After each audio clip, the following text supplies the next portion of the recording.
today's ride is from Cat Tien, about I don't know, it's like 3.5, 4 hours, somewhere in that range, to Ho Chi Minh City. So, this is the last leg of the entire trip. Still have a couple more days in Ho Chi Minh before we head home, but this was the goal. The goal was to ride from Hanoi to Ho Chi Minh on two wheels, and haven't quite done it yet, but assuming that today's ride goes smoothly, that is mission accomplished. Still have a long way to go, but we're almost there. We're almost there.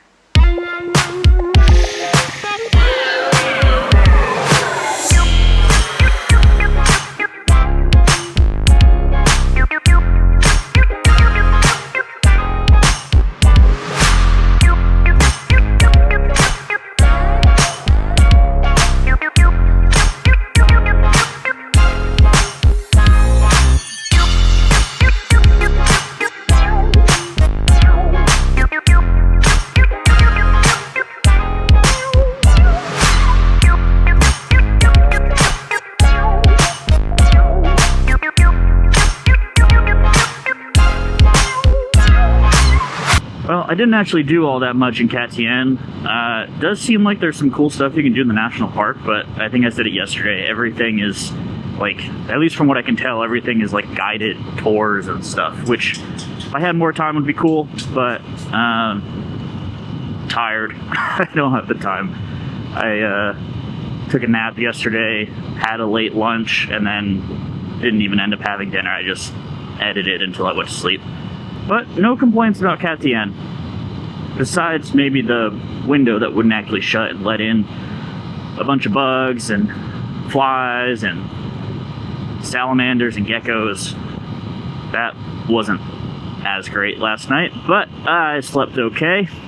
It's a little bit after 8:30. Got about 3.5 hours, and then we're there. Jack made it safely to Ho Chi Minh yesterday. About an 8.5 hour taxi ride from Dalat. Yesterday morning we headed out about the same time. He did say it was one of the worst car rides he's ever had. Said he doesn't normally get car sick, but said being in the back of a car on these roads and these highways with this type of traffic, he said was absolutely miserable. But he made it. So he's made it to the city. He is all checked into a fancy pants Le Méridien. Nice Marriott property right on the river in town. I will be staying at our original hotel, and I have a feeling it's not going to be quite as nice, but that's all right. We'll be meeting up with him when we get there. He's got a friend from high school that lives in Saigon, so we're going to be hanging out with him, getting shown around, getting a little bit of a local's perspective on the city, which will be a cool way to round out the trip.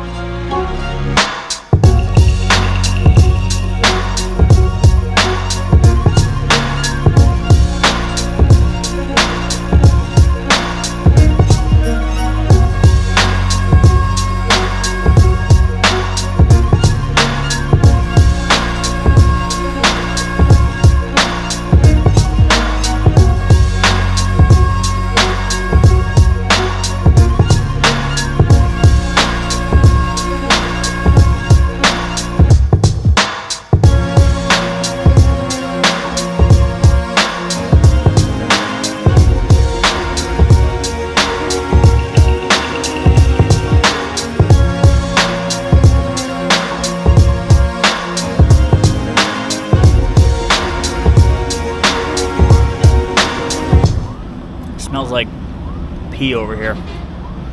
Not great. Oh, it smells like pee so bad over there. Bad choice to stop. Oh.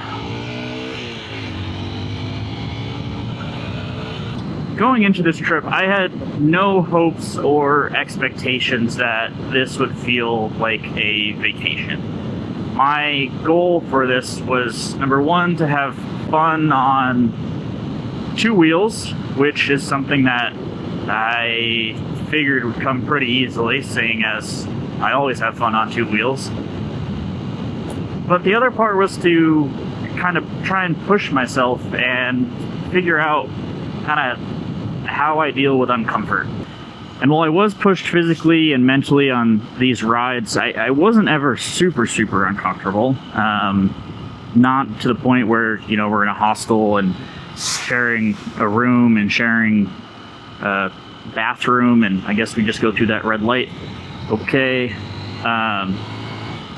It did take me outside of the box that I'm, you know, most comfortable in. And while I think it's kind of tricky to talk about in a way that doesn't feel like I'm looking down on, you know, a group of people, traveling to Vietnam and seeing, you know, not only the touristy areas, but the areas that are less traveled, is certainly eye-opening.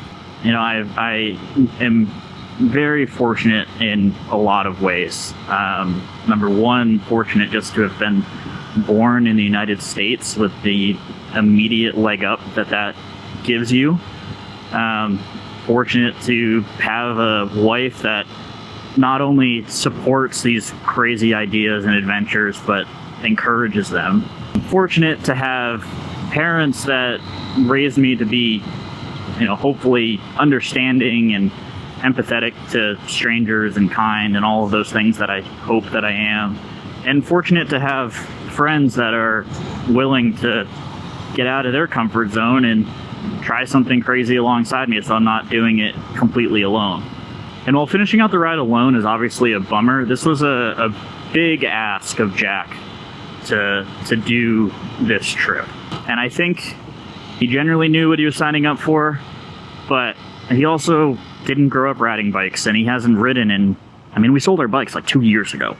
So I think for him to do something like this without the breaks, without the, you know, vacation-like feeling is a lot.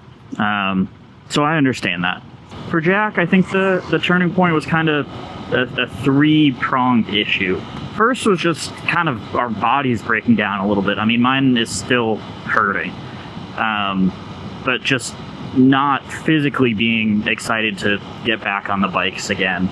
And then you follow that with me, you know, getting into the minor accident, almost going down, you know, having what could have been a much bigger issue, you know, turn out to be not really that big of a deal, but it's still, you know, eye-opening to see how quickly something like that can happen. And then to have the following day or the day after to see the dead guy, you know, stuck under a truck with a moped mangled next to him. I mean, that's pretty heavy. I mean, I think for both of us, that's the first time we've seen, you know, an actual dead body, not at a funeral. I can't blame him for not wanting to be on the bike anymore. I mean, I am with him. I don't want to die. That was kind of the main, the overarching goal of this trip, is to come back with all limbs and body intact. At no point during any of our rides did I feel like we were being reckless in any way. But over the last couple weeks, I mean, we've taken significantly higher levels of risk. You know, I can't remember the last time that I've been in a position where a wrong decision could be fatal.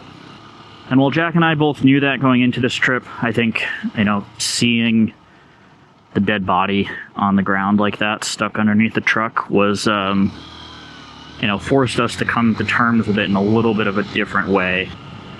The other part that's been interesting that I may have already touched on in a previous video, but, you know, I think is worth reiterating, is that when Matt and I did our cross-country, you know, across the U.S. road trip in an SUV, we got to share driving responsibilities. We could read the road signs. You know, it was easy for us to share the workload, and then also share the workload that it takes just to explore somewhere that you've never been. And if you take a turn away from the GPS, or you know, go down a road that looks interesting, it's really hard to know. I mean, that's the whole point of knowing what's going to be at the end of that. But the bigger problem is knowing if you'll be safe or not. You know, So far, all the wild dogs have been friendly, but can't guarantee that that's the case. You don't know if you're on someone's property. I honestly don't even know how property works here. I can't read any of the signs. And without being able to read the signs, without GPS or without, internet connection, I don't really know if I could find my way back in a lot of places.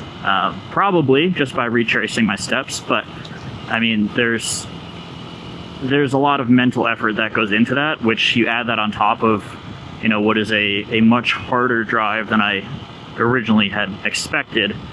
It gets really challenging to be up for that exploration that normally comes with a road trip. I think another thing in hindsight is that an itinerary like this realistically should have 4 to 6 weeks set aside, at least. Not only does that give you more time to explore, more time to spend in each city you visit, but it gives you more time for your body to rest and reset, which I think, as we've seen, is something that we underestimated going into this trip. So in no way whatsoever do I regret doing this trip. I don't know if I would recommend it for someone else. There's other places to visit, there's other ways to do Vietnam, there's other ways to explore, other ways to schedule your time that not only would probably be more enjoyable, but would also probably give you more time to actually get into the neighborhood and get that enrichment that you typically do from travel like this. I don't know how much of that we truly got at the end of the day because we were just so beaten down after every ride. So with that long-winded breakdown complete, we're going to finish out these last 23 minutes. We are going directly to Tiggett Motorbikes to drop the bike off, and we will be using Grab to get around for the rest of the time that I'm here.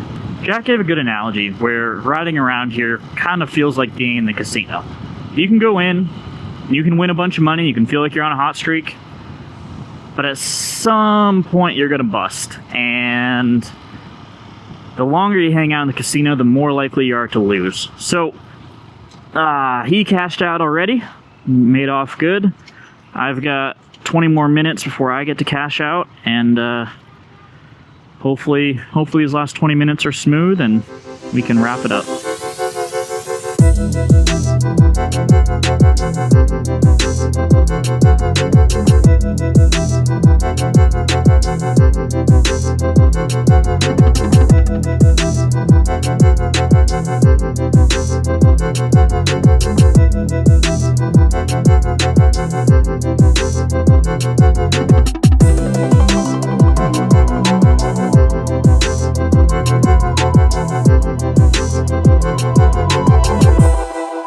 There it is. Man, oh man. I cannot believe we made it. Oh, jeez Louise.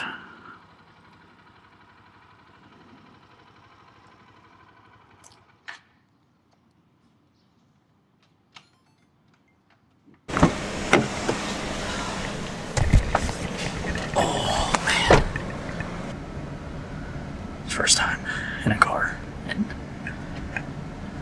3 weeks. Alright, let's see where Jack's staying. Room service.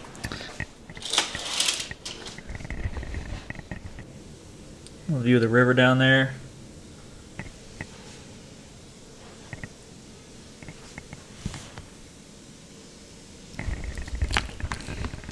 It's like almost the same as my room. So I am in a dirty t-shirt and shorts that I've worn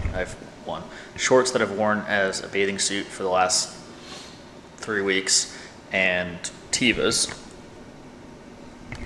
And Jack went shopping and looks nice. Some things you can't teach. Just the fundamentals. He's still wearing Birks though, so at least we're both got our toes out. Will from the future here. I'm editing this vlog and I'm realizing that I did a really bad job of actually giving any sort of context to what was going on. So I'm going to do that now. I didn't really know what the plan was, which is why I showed up in shorts and a dirty t-shirt. But it turns out we were going over to Coy's house. Coy is Jack's friend from high school. We're going over to Coy's house, have dinner with his family. The dinner was insane. It was fantastic, like amazing. Some of the best food we had probably the entire trip. And then after dinner, we were gonna go with his family to this special area along the river to watch the fireworks. We're watching fireworks. Why? What's going on? It's well, soon to be the I think anniversary of wait. Independence. 50? Oh, I thought it was 45. Independence for fucking Americans. I'm kidding.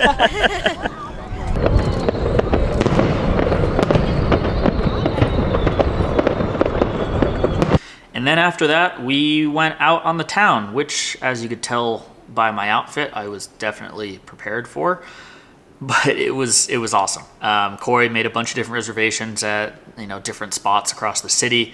We met up with a bunch of his friends, some of whom are professional soccer players, and this one kid who's a relatively famous influencer in the city. So that was hilarious, having tons of different people recognize him when at different places that we were out.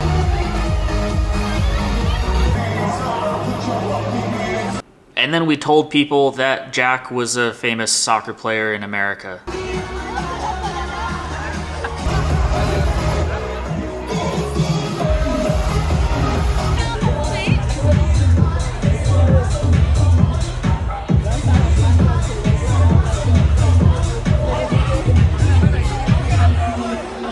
Yeah, that's how our night in Ho Chi Minh ended up.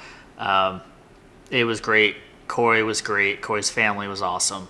It's not the last time we'll see him on this trip, but yeah, sorry for not having this in the actual vlog. I was pretty bad about vlogging everything, honestly, for the remainder of this trip, but I'm trying my best. We want to turn the boy like this.